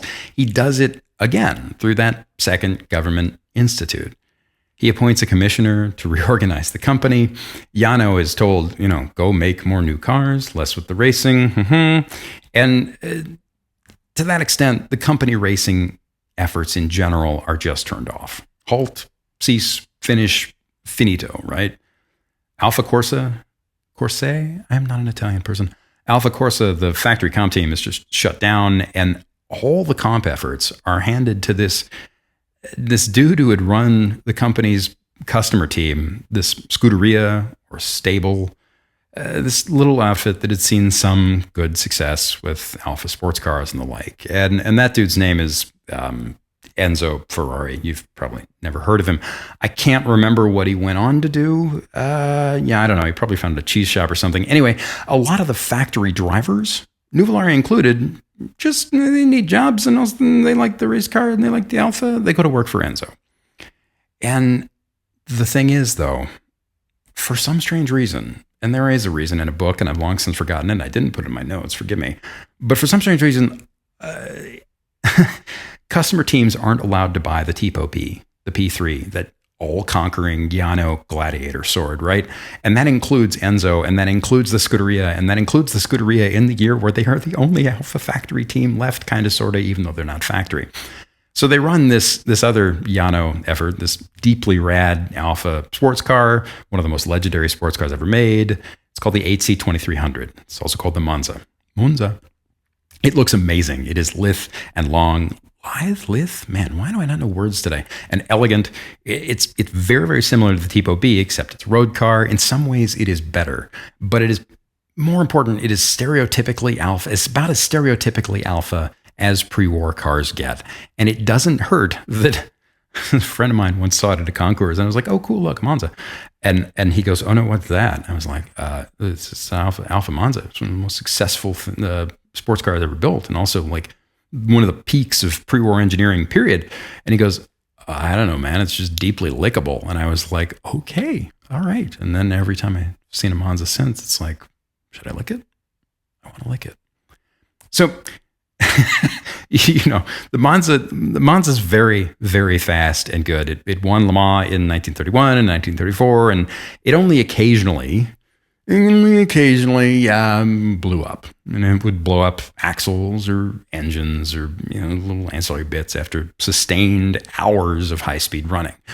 And especially the kind of use that you'd see in a Grand Prix, which is exactly where Ferrari was running them. And keep in mind that like these races at the time, the Monza was so good that it went up against purpose-built Grand Prix cars, a sports car, went up against purpose-built Grand Prix cars and still won a lot of the time. So that thing where the car comes apart, it happens a few too many times to our man Tazio, to Nuvolari, and he gets angry after one of these races because that was what he did. And after one of these races, he walks right over to the Maserati team and he defects. He goes to work for them. He's done. And at this point, Maserati's lead driver at the time, who happened to be a Nuvolari rival, he is mad about this, and he goes and he takes Nuvolari's spot at the Scuderia, switchy-swatchy. Nuvolari starts to win with Maserati. In the summer of 1933, Alfa gets itchy. Some within the company feel that they're not as important and prestigious as they once were. And also, at this time, Enzo has been just hammering on the factory to get them to release the Tipo Bs that have just been sitting there. And they finally let loose. The company lets Ferrari have them. He just ships the cars and spares to his door like, here, take them. This is midsummer, 30, when did I say 33? Yeah. And from that point on, Tipo Bs win 6 of the remaining 11 races in the season. And Enzo's like, yep. And everybody else is like, oh, okay, cool. The thinking behind all this, again, so much in the story that I love. The thinking behind all this, why Alfa decided to support Scuderia Ferrari as this quasi-works team, this quasi-factory team was, if they win, hooray for Alfa. Clearly, it is all ours. We take the credit for this. We built the amazing cars. And if they lose, well, they can just point to Ferrari and go, it's Enzo's fault. So before we move on to the next chunk of this story, we need to talk about just how much of a leap forward that car was, right? It's 1934. 2 years after the Tipo B had been released to the world, we're jumping ahead a bit. It was still a giant leap forward. That year, there is this interview published in the English magazine The Motor in June with this British racing driver named Brian Lewis. Lewis had won Le Mans once. He would go on to podium there 3 more times. He would race a Maserati at the 35 Swiss Grand Prix. But what he said was, he tested a Tipo B. This is in period, right? He goes, it is a marvelous car. Nothing like it in England. It would take 3 or 4 years to build anything to match it. It feels rather funny at first, sitting right in the middle, because Grand Prix cars for a long time, it had 2 seats. But he says the acceleration is rather the trouble. You have to be darn careful, especially over bumps. You want to get the front wheels straight before you fool about with the throttle. And if you open up too quickly, even in second gear, the tail goes all over the place. It'll do about 160 miles an hour with the right gears. Naturally, Enzo, he runs the Tipo B. The car's a sensation with the public. Everybody who drives it, loves it. Race organizers, so many of the races at that time, actually almost all the races at that time were privately run, and they all wanted Alfas to show up at their races, and especially the Tipo B. Their starting money. And that's all well and good. But 1934, everything changes. 1934, and we will do an entire show on this because it is utterly bonkers. And it's been written about. This entire subject's been written about so much. And there is still so much to say about it. But in 1934, we see the rise of what have in a lot of circles been called the Hitler cars. And that might be unkind, but it is accurate, right? These are the first of what they call the Silver Arrows. You almost definitely know the story here. Maybe you've heard it. Maybe you've read it in a caption. Maybe you know the single line throughput, right? But if you don't, we have Adolf Hitler, terrible human, believed in terrible things, perpetrated terrible things, murdered millions upon millions of people. We're not going to dwell on that because this is not that kind of show, but it happened. This is a man who held undisputed absolute rule over Germany from 1933 on, essentially till the end of World War II. And in 1933, he was appointed Chancellor of the country after this deeply frightening rise to power, and this rise unparalleled by any other person in the modern era. And unfortunately, you can't talk about motorsport in 1930s Europe without discussing his influence. But February 11th, 1933, it is the opening day of the Berlin International Motor Show. It is also 12 days after Hitler became Chancellor of Germany. He is in the Berlin Hall of Honor. He is giving a speech to open the show. He had done a lot of stuff since he got in those 11 days, but that speech at the motor show was one of his first public speeches, and he shouts a lot about the German automotive industry, how it's the best in the world but has been treated unfairly, how it's going to be cut loose to dominate, how he will slash regulations and the taxes that choke the industry, how he will build a national superhighway system. This turns out to be the Autobahn. How he will develop what they called, the people's car, this machine that became the Volkswagen Beetle. And last but not least, one of the things he talks about is how German industry will just eat international motorsport, international racing, alive, because he tells the people that day, like everything else he believed Germany is a part of, he believes it is Germany's destiny to dominate this stuff. And the other quiet reason is, of course, because motorsport helps develop aviation engineering for wartime, and engines and tank engines and metallurgy and all these other things. We won't get into that now. But the way that Hitler proposes to do all this, the way that he proposes to dominate racing, he says he's going to start a state-sponsored racing program that will pump 500,000 Reichsmarks into German motorsport every year. And he says he's going to do this by giving that entire sum annually to the country's most successful and prestigious automaker, which is, at that point, Mercedes-Benz, Daimler-Benz. The leader of that company just so happened was a close personal friend of Hitler's. And it also just so happened that Mercedes had been badgering the German government for assistance money to build race cars for at least a year before that point. Now, as we know, this guy was one of history's just all-time gold-plated, murderous, sociopathic dickheads. But as he rose to power, there were several companies that had gotten closer and closer to him as he got to the top. Daimler-Benz was one of those. It fundraised for the Nazi Party. It advertised in Nazi papers. It sent its drivers to hang out with him for PR ops. And like every other company, it wanted to try to climb out of the Great Depression. So the thing is, that Germany-backed racing program, that state-sponsored thing, at the time, it wasn't only Mercedes. It's like they say in Star Wars, there is another. Now, the story varies a bit depending on which account you believe, but the version that seems the most common is it starts in 1928, several years before, right? There's this German car company called DKW. It's run by a Danish engineer. And that Danish engineer, the owner, just starts buying up struggling German car makers.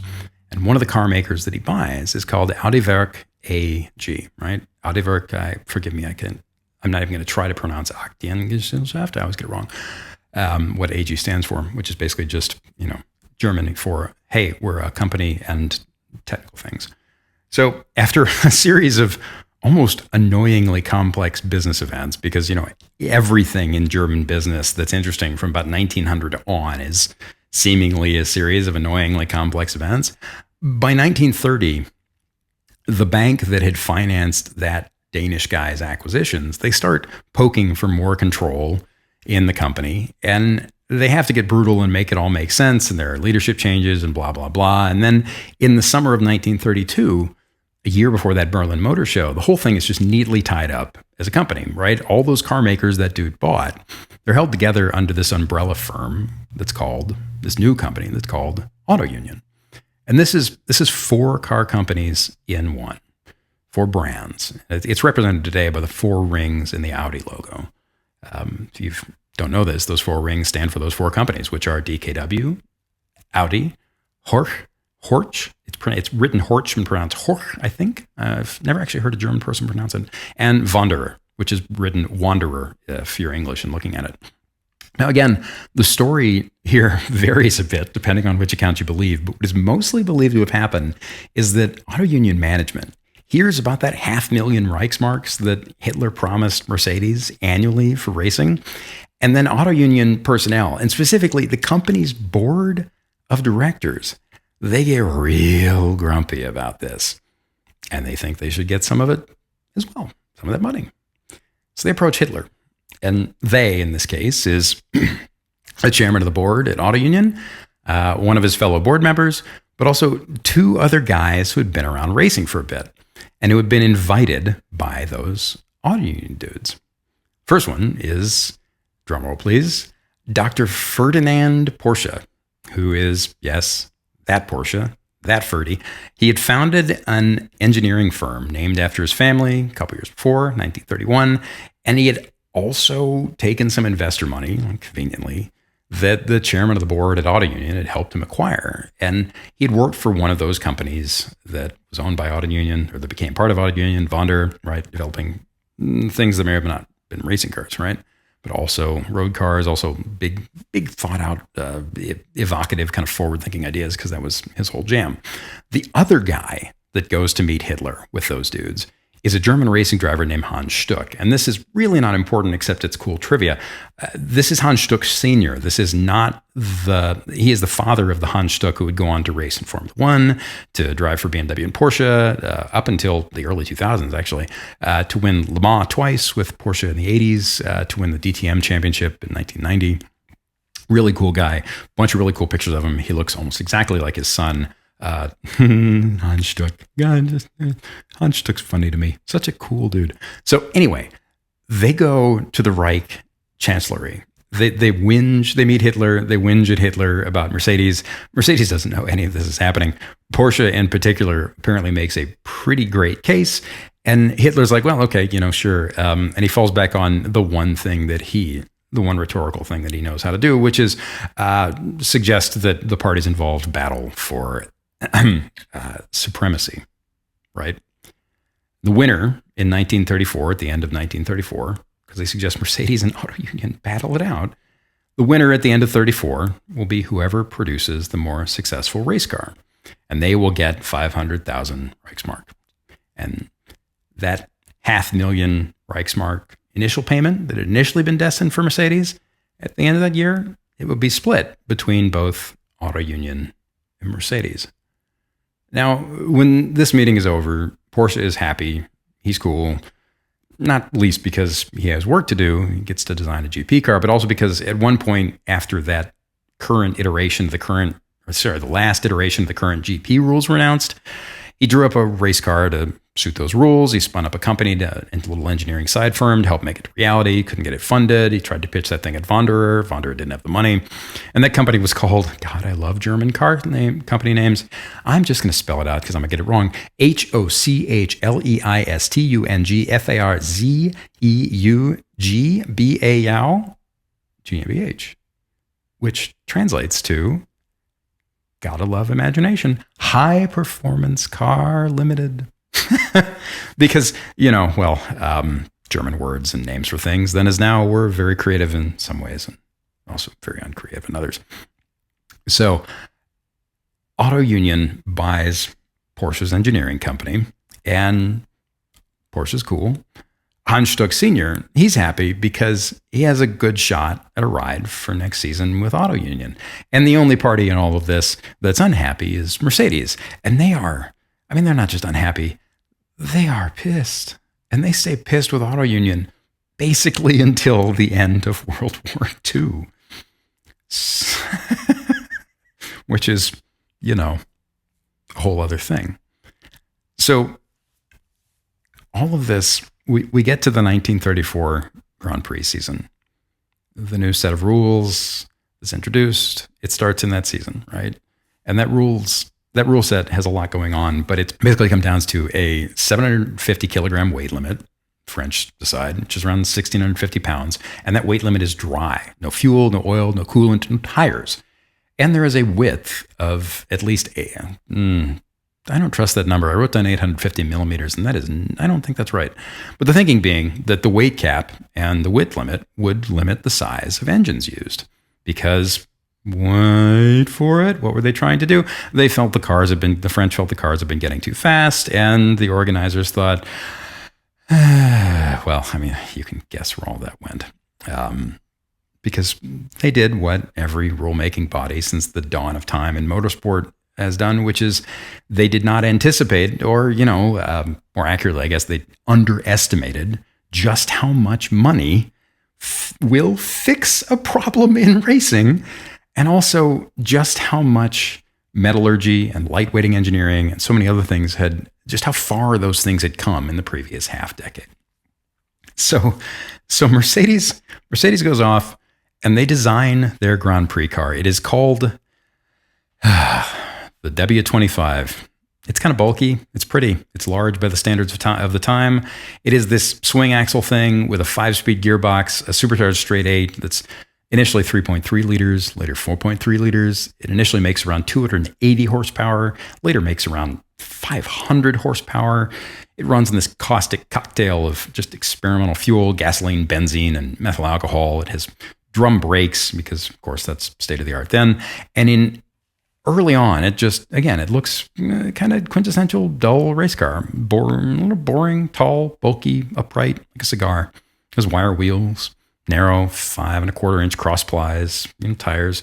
These tires have the contact patch that is, it's like a large postage stamp. So Mercedes got wind of the new Grand Prix formula in fall of 32. They'd been working on this thing since 1931. And when the money is announced in the spring of 33, they get serious. They start testing in Italy as early as January of 34. They're testing on the Autostrada, the highway near Milan, where Alfa had tested. Because again, it's like the problem anywhere else in any other era in motorsport. You look at the people doing the most, and then you go, okay, we're going to take that and then we're going to beat it. We're going to double down on it. Which means, of course, they had, in the development of all this, they had bought a crashed Alfa. They bought an 8C Monza, one of the ones that Rudy Caracciola had crashed during practice. Not one of the ones, he crashed that car. Crashed it during practice for the Monaco GP in April of 33. And so they looked really, really hard at Yano's work, and they did something very similar in many ways, but also very different. And unlike Yano's work, it was fueled by just an awful lot of money. And this process would hallmark their efforts and also hallmark Auto Union's efforts for the next decade. You start with something known, you evolve it further, you go outlandish with it. You spend for exotic materials and experiment everywhere. And above all, you go overboard. And if you're thinking that no one else could compete with this, well, you're right. But we'll get to that. So Auto Union's car, as you've probably guessed, was basically an evolution of Porsche's earlier design, that thing he built for his engineering company and tried to pitch at Wanderer. And Porsche being Porsche, it was different, a little. So their Mercedes fighter, this Grand Prix car, it's called the Type A. And I don't know. I mean, at this point, it's just like, because the Germans, yada, yada, something names again. The Type A looks an awful lot like Porsche's idea. Again, it is rear drive. It is mid-engine. It is not the first mid-engine race car, but it is the first genuinely successful one. It has a 4.4-liter supercharged V16. It makes initially just under 300 horsepower. And the whole idea behind it is packaging and tractability. Porsche knew the tires of the era were trash. He knew the cars were hard to drive at high RPM because of this, because handling still wasn't something that was completely understood. The tracks of the era were this big black hole of lumps and bumps and terrible everything and unexpected everything. And so Porsche figured all of it would add up The engine used a 45-degree V, had small bores, which let it be very narrow and relatively short, and it fit within that rule set, and it was built for low RPM and just torque, torque, torque, torque. Peak power came at 4,500 RPM. In the car, the fuel tank was in the middle, behind the driver, so the weight distribution wouldn't change as it emptied. And they wind tunnel tested it. Even they went to the German Institute for Aerodynamics. Now, both of these cars had, as you might expect, they had, I should call them handling complications. They had traction problems. Mainly, wheel spin at over 100 miles an hour, but also inside wheel spin, sometimes outside wheel spin, but mainly inside wheel spin, exiting corners, which prompts Porsche to do a lot of interesting things, one of which is essentially invent the limited slip differential, and that's a whole other conversation for a whole other day. But both of them, the Mercedes and the Auto Union, initially had top speeds of more than 160 miles an hour, and those speeds later went higher. Those cars were used by both Mercedes-Benz and Auto Union in streamlined form for record-breaking on the Autobahn. One of them would eventually be driven to more than, actually, I think both of them ran more than 268 miles an hour on a stretch of new Autobahn between Frankfurt and Darmstadt. But they were fast, and they were flexible, and they were so much more than anything anyone else had at the time, much less to bring things around again. This small, little, gorgeous Alfa with roots in the 1920s and a passionate genius designer and a group of people known for passionate hand gestures and romance and artistry. And that sucks, but it's also history, right? The whole car and its comp budget, the whole Alfa had been developed for less than what Mercedes-Benz probably spent on lunch that year. And when the 34 season kicked off, the cars were called Silver Arrows, which, most people think was because they were silver and fast. And that's correct. Although there is this whole apocryphal and highly disputed backstory behind the name, right? This story related to the stripping of paint off the cars to bear silver-colored metal to save weight one race weekend when the cars were supposedly overweight. The team manager, Alfred Neubauer, even includes it in his autobiography, except that story is disputed, and it's almost certainly not the actual reason why they were silver, but, it's a nice story nonetheless. Suffice it to say, the cars were silver, and they were serious pieces of iron, faster than many airplanes at the time, experimental and dangerous and intoxicating. And they were driven by serious men in a serious program designed by a murderous lunatic dickhead.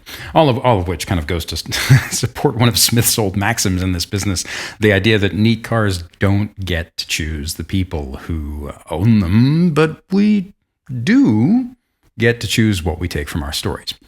We'll get to that part in a minute.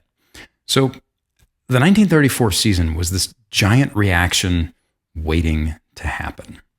Everything in the right place for this genuine watershed moment, a regime change, but also this entire way of doing things in motorsport going by the wayside. Except it didn't quite happen immediately. That sea change came in gradually. In 1934, there was no championship that year, but there were these big 6 races, these long races called Grand Tests on the calendar. One of them was actually the Indy 500. But if you discount that, because very, very few drivers, teams, whatever, left Europe to go run the 500, that leaves us with 5, right? Monaco, Montlhéry in France, the Nürburgring, Spa, Monza, and Spain.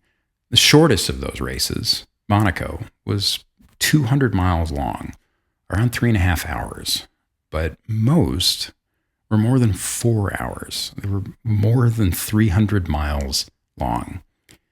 And those weren't the only races that year. There were 33 other Grands Prix around Europe. And many of the manufacturers, the factory teams, ran those races. So the Silver Arrows, the Mercedes and the Audi, they came out of the gate flying. Porsche's Auto Union just immediately set speed records at Avis that year in March. A side tangent, and I realize this is the 4,000th tangent in the show, but I'm going to do it because I don't care. And if you've made it this far, we're going to keep going. Avis is a cool thing on its own. It is this, or was, this converted public highway in Berlin. It opened in 1921. It was 12 miles long, just 4 turns. It was basically 2 side-by-side autobahns with a closing loop at each end. The loop's banking in the north end was 10 degrees at first until 1936, when they upped it to 43 degrees. And for reference, Daytona, like the Speedway, the Daytona International, is 31 degrees. So basically, it was just this wall of pavement and then 2 side-by-side highways with kind of sort of a runoff strip in the middle, not really. The Avis was used for motorsport until 1998. Formula One ran there, DTM ran there, Porsche Carrera Cup ran there. It is, the cool thing is that it is now once again back to being Autobahn. It's a highway. And the old control tower has this big, giant Mercedes 3-pointed star atop it, or at least it did last time I saw it, which was years ago. But the old control tower is now a rest stop. But that's a tangent. Where were we? So 34, the giant Germans enter, and the cars have teething problems. They break things. The Auto Union, that first year, was making nearly 400 pound-feet of torque at 2,700 RPM. They go through tires. They go through axles. They just decimate themselves trying to do the job they were designed to do. And, in that light, the Alfas still keep going. The Tipo Bs and Alfa and Monzas basically walk away with the season. 16 of the 39 races that year are won by Tipo Bs. 3 are won by the Auto Union, all with Hans Stuck in the car. 4 end up with Mercedes, the W25, with either Caracciola or a guy named Manfred von Braukheitsch, or Fagioli, whose first name I can't remember right now. Fagioli was Italian, Karach and von Braukheitsch were German. Obviously, naturally, those companies preferred German drivers for something Hitler reasons. And at the end of the season, the writing was on the wall. The German cars were getting faster and more durable. And so much so that like some of the tracks had even been modified specifically to slow the German cars down. Monza got chicanes put in for that very purpose. And that brings us to 1935, the year we've been building up to with this whole thing. German government spits more money at Auto Union. God, it would have been nice if they spat money at Alfa. Wouldn't have been weird. They spit more money at Auto Union and Mercedes, and everything is different. And the first important thing that happens that year is we see our man Tun, our little Roman nose dude, the fiery little Italian himself. He goes back to Alfa, because remember, he left. He stormed across the paddock and basically just went to Maserati. He goes back to Alfa, and this happens because, again, Mussolini, il douche, he intervenes. He makes this happen. He helps make it happen. He sees Nuvolari as a kind of national icon, which, to be fair, the guy is.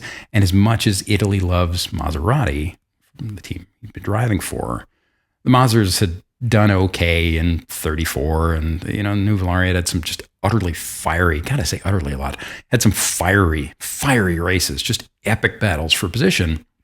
But the Mazers were not Alfas, and they did not mean to Italy what the Alfas meant.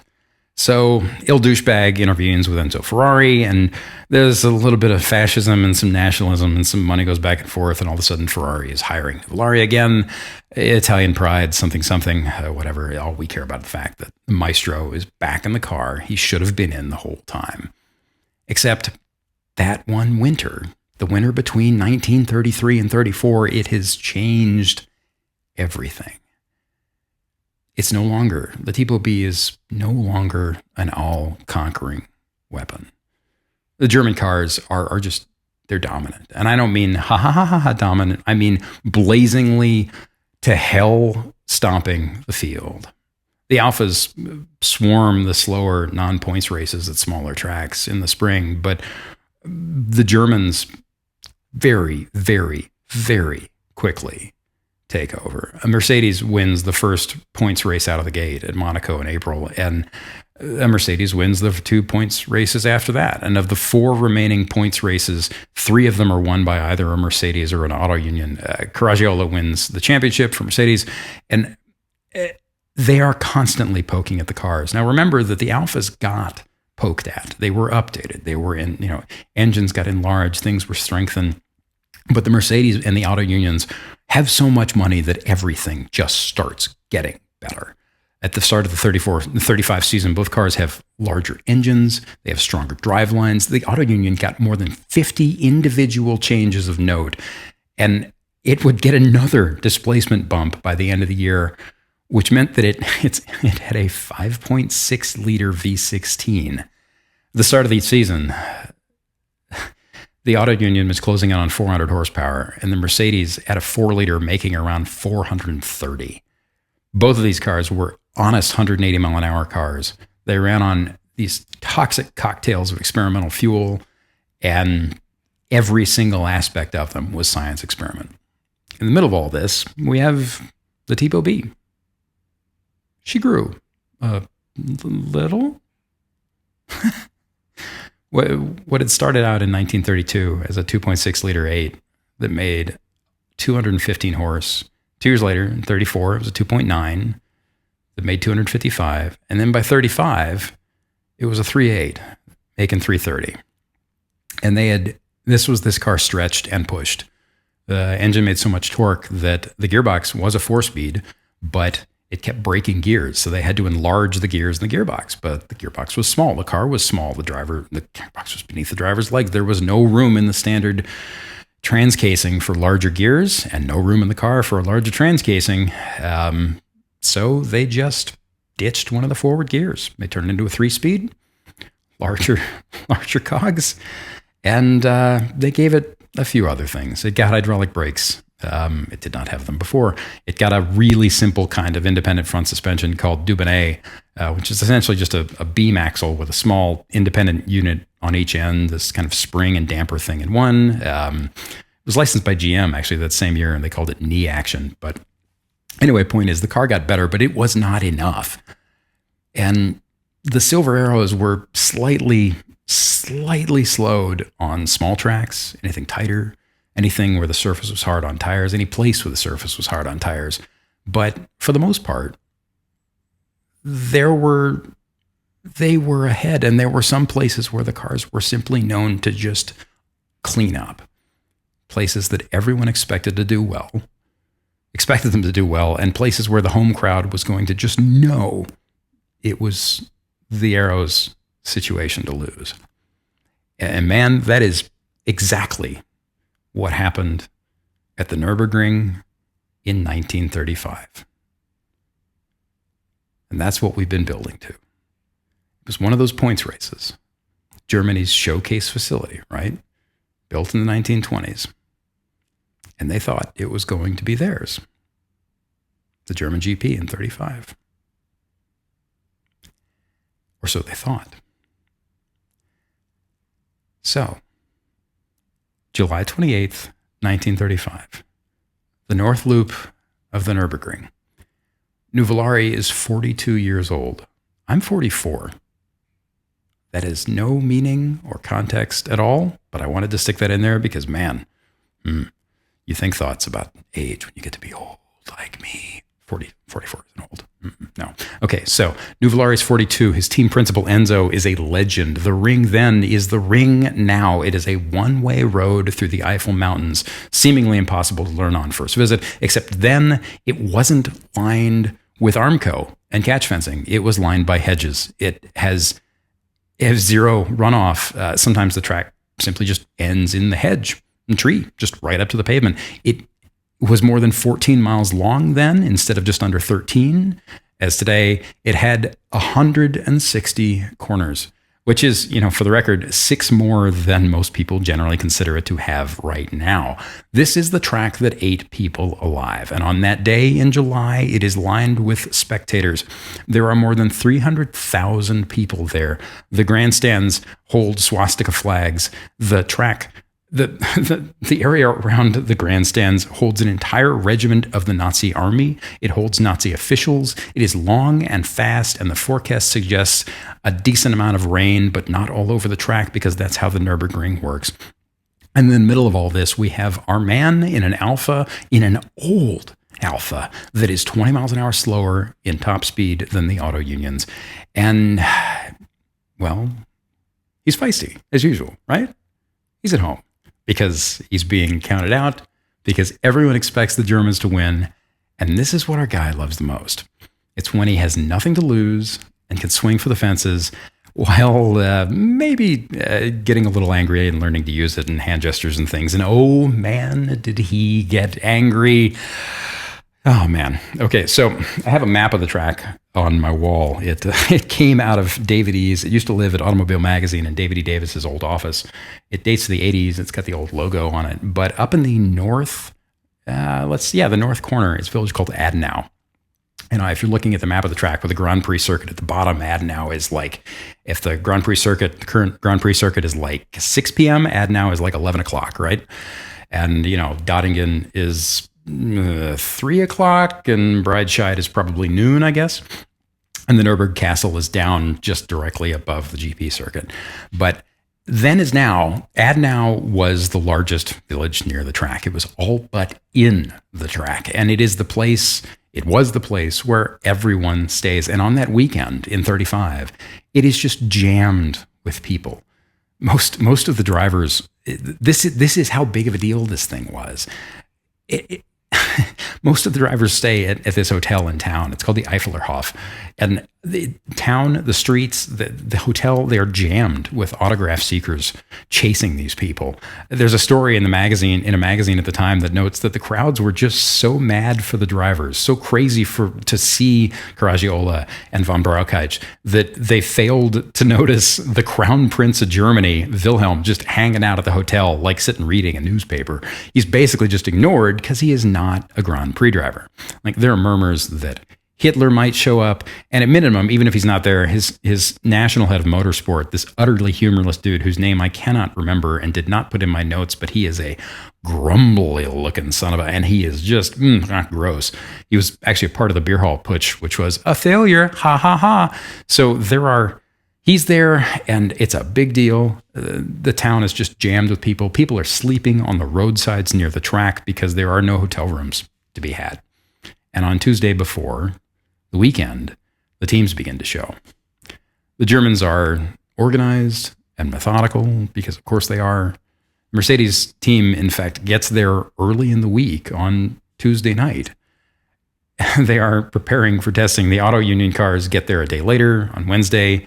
They test a little more. And on Thursday, one of the auto union drivers, this young former motorcycle racer and prodigy named Bernd Rosemeyer, I actually named my dog after one of his family members. He would die. He was a really, really interesting guy. Probably the most interesting dude, not Nuvolari, out of this whole picture. We'll do a show on him at some point. But he actually would die a few years later in a record attempt on the Autobahn and an auto union streamliner, yada, yada, yada. He goes out at the track in the car in one of the auto unions wearing shorts and no helmet. He laps like hell. He's fast as hell. Caracciola shows up at noon. He's late. He drives in this giant Mercedes cabriolet. He's like an actual A-list star in the country. He argues with the team manager, Neubauer, about being late. Neubauer's convinced he's late because, of course, he is. Carac is just like, super not having it. He doesn't care. He wears fur coats. It's not obviously in June, but Caracciola gets in the car and he runs the wheels off the Mercedes, just huge pace, at which point Neubauer stops being angry. The Alfas, they don't get there until Friday, but they have been specially prepped, right? The big engines, the new brakes. And then Saturday morning, there is practice. This journalist for Motorsport magazine, the Green Book in England, he goes out and he starts taking sector times through Breitscheid, near the town, near the bridge. If you know that name, it's where the track kind of bottoms out and goes over a bridge near the town of Breitscheid. But the Mercedes-Benzes, the auto unions, and the Alfas, they're all within a second of each other in that sector, which, again, remember, is relatively tight. Nuvolari is only a couple of tenths off Caracciola in the Mercedes, but Manfred von Brauchitsch, the fastest Mercedes driver of the day, was nearly a full second faster than Nuvolari. He generally was agreed to have more of a handle on the beastie cars than Karach or anybody else who got in them, although those guys were all very good, and Rosemeyer especially was very, very good and probably the equal of von Brauchitsch. But as everyone knows, the rest of the ring is fast as hell and has some very long straights. And on a lap, the German cars are just plain faster by a long shot. And there is just so little question as to what is going to happen. So the race starts. It's a summer in the Eifel Forest, right? The weather has been nearly perfect for 2 months. And then the morning of the race, it is cloudy. There's these big dark clouds that roll in. And shortly after 10 a.m., in the spattering rain, the Mercedes-Benzes and the Auto Union are pushed out into the pits in public view. They run the Nazi flags and the German flags up the flagpole. Everybody stands and salutes. And then the race is set to go off at 11 o'clock. And by 11, it is raining. It is raining hard. It is just utterly pouring. There are 20 cars on the grid. The start order was determined by draw. Caracciola in Mercedes starts on the 4th row. Before the field has left the main grandstands, he's in 4th position. Both auto unions, including Stuck, they stall on the start and have this terrible get-off. They end up chasing after the field after. And Nuvolari, again, because things started by draw, he starts 2nd. By the 2nd lap, he's 5th. By lap 3, remember, the ring is 14 miles long at this point. Some cars have already retired by lap 3. Caracciola's in 1st, Rosemeyer, the Auto Union is 2nd, and the race just devolves into Auto Unions and Mercedes-Benzes punching each other in the face. These fierce battles, it's really close racing. There is no such thing as team orders. Everyone wants up. An Alfa goes off, another Alfa breaks a diff. 4 laps in, Rosemeyer, he can't see. He's trailing somebody, passes the pits at 120 miles an hour. He throws his goggles out of the car in frustration. Lap 5, another Alfa dies with gearbox trouble. Then the Germans up front this whole time are just battling and cursing and arcing around each other. And yet, in the background is our man, the Italian. He is, by lap 5, the sole Alfa left in the race. Rosemeyer, on lap 6, he stops in the pits. Mechanics swap out a wheel and a brake drum. This giant chunk of dirt falls out. It slid into a dirt bank. He was working hard, blah, blah, blah. He goes back out on the track. But at that point, when Rosemeyer goes in the pits, something changes. Nuvolari senses or smells something. He starts going faster. And he is just utterly against Smith. Man, everybody has their tropes. He's just railing on the Alfa. He clocks the first lap of the race at under 11 minutes. It is 10 minutes and 57 seconds. Nobody had gone faster at that point. And he ends up in 3rd, 10 laps in, defying literally all the odds and also logic and reason and what ought to be possible. Because again, yes, it's raining. Yes, the track is slick, but also the Nürburgring is a big place. 10 laps in, he passes Caracciola in the Mercedes, and he takes the lead. And the crowd is not going wild. At the time, the ring had a very effective system of radio relays and spotting stations to let spectators know where and how the drivers were working across the track, right? Because it was big. It is big. And so when Nuvolari passed the Mercedes, when he passes the German hero in the German hero fascist state car, there is no cheering, because why would they cheer, right? The crowd, and every account you can read of this, every account says that the crowd just starts to get quiet. And then they get more quiet. And then they get even quieter than that. And Nuvolari does not let up. He leads for 2 laps. He does not slow. He's just tear-assing around this place. He's filthy. He's covered in oil and grime and wet from the rain. And then Then comes the moment that is at the core of all of this. This is where this thing gets really, really, really spiky. Everybody has to stop for fuel. Pit stops at the time, they were slower then, right? Significantly slower. The German pits are, again, organized and efficient. They get the cars through in just under a minute. Von Brauchheitz is in and out in like 47 seconds. Stuck is like 49. Rosemeyer, a little slower, minute 15. And then Nuvolari, he comes into the Ferrari pits. He comes in angry, because he's been angry, and he leaves even angrier. Because, the mechanics, there's a problem, there's confusion. And everybody knew the Italians wouldn't be able to rip off a pit stop like the Germans. And this is partly why Nuvolari pushed, because he knew that too. But the mechanics botch the stop. The stop takes more than twice as long as the German teams took.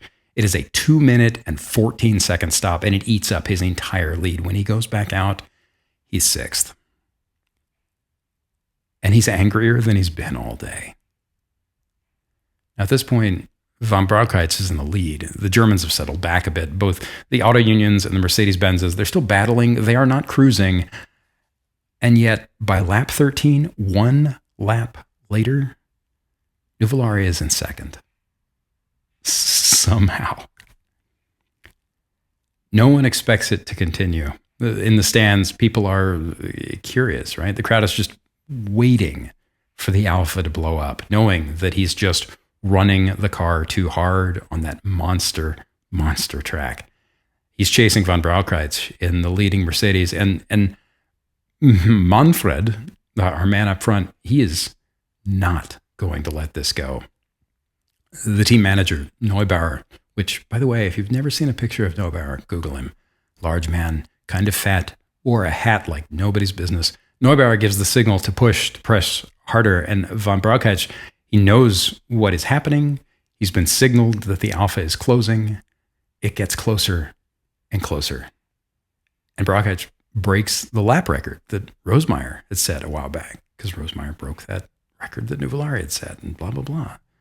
And the two men are far apart. They are separated by a good gap, but they are still, Nuvolari, Brauchheitz, they're just going at it. And the German is being hunted. Nuvolari is stalking the dude. He's whipping the Alfa to shreds, and Von Brauchheitz is burning the Mercedes down to nothing to stay ahead of him. He later says that he over-revved the engine by accident. His tires are going off. He knew. He later told people, and he told journalists, that he knew they were going to blow.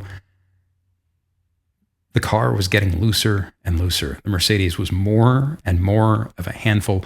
And on lap 15, in the cold and the rain, they are 1 minute and 27 seconds apart. A lap later, that gap is dropped by 10 seconds. A lap later, it is dropped by another 14 seconds. On lap 18, they are 47 seconds apart. And on the last lap, lap 21, it is 35 seconds. Now, that is still an eternity. What Nuvolari did was monstrous. But everyone knows the Alfa can't close the lead. That eternity cannot be shortened, right? Not a lead like that. Not a track like this. Certainly not at this track. Not at the ring, and not against that driver, that car, that Germany. An entire government and infrastructure and national identity at the peak of its own arrogance, and then by the halfway mark of the lap boards at the main grandstand show Nuvolari, car 12, has passed the Mercedes, and the crowd begins to murmur. They are confused.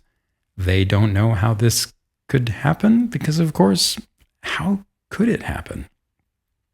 And then the Alfa, it comes into view. It rips over the line, and the crowd is just silent for a moment. The race is over, and the Alfa won. And then, a heartbeat later, they erupt into cheers.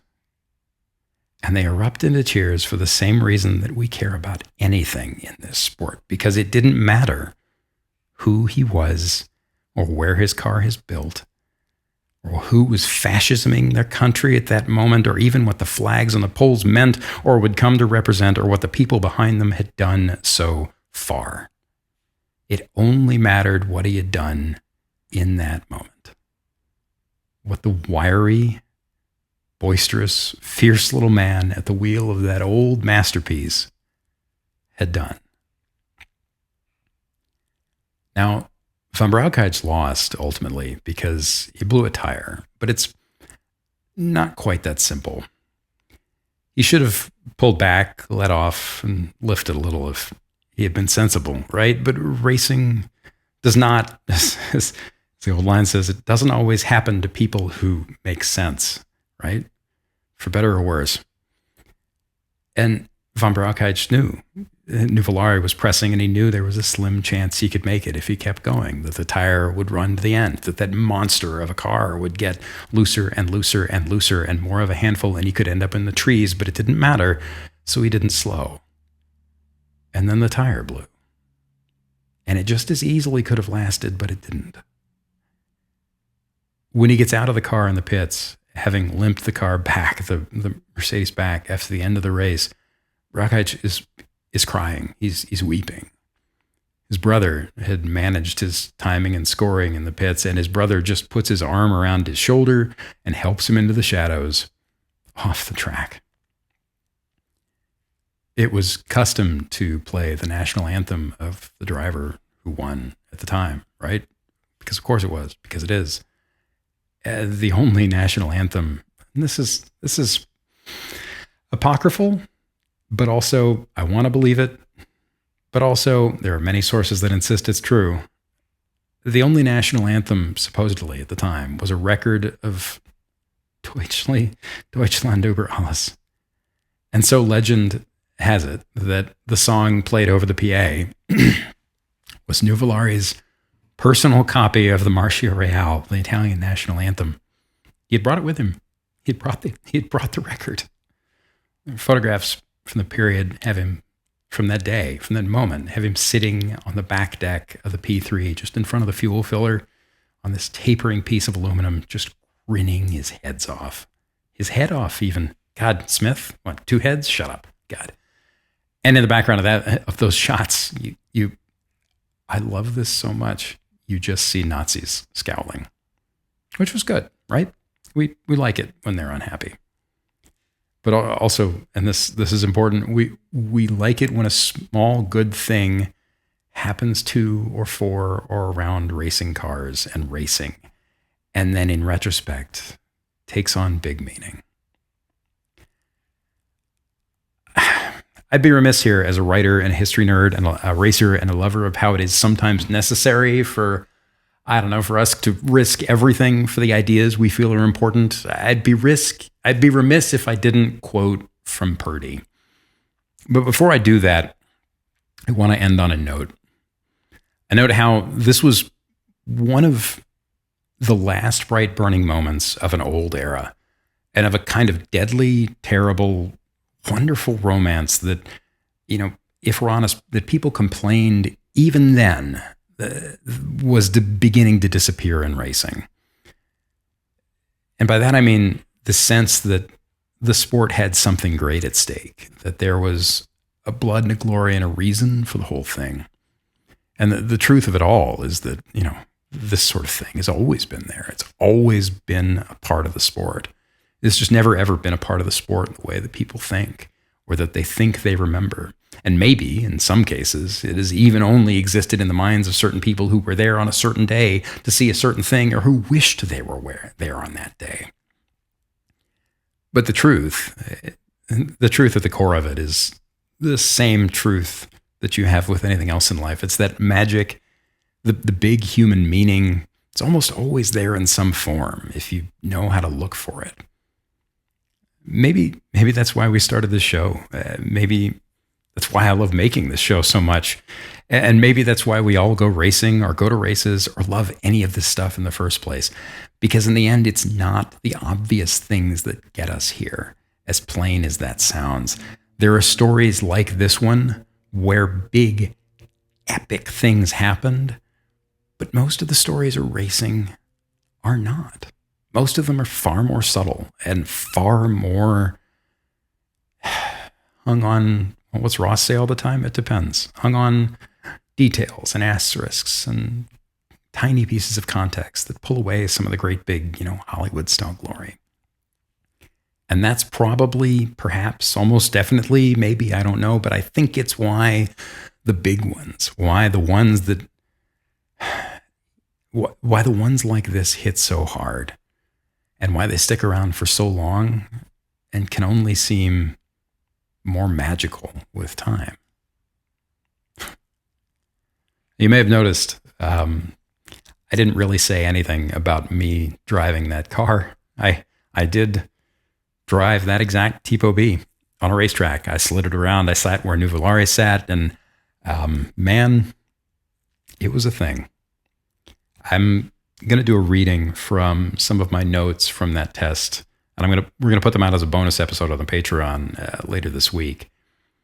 But that's a whole other story. And on that, even for a long episode, we're out of time. That's our show. As usual, we consulted multiple sources for this episode. Much of the research traces back to work that I did for Road and Track for that story, assembling things and piecing together the narrative from a dozen books.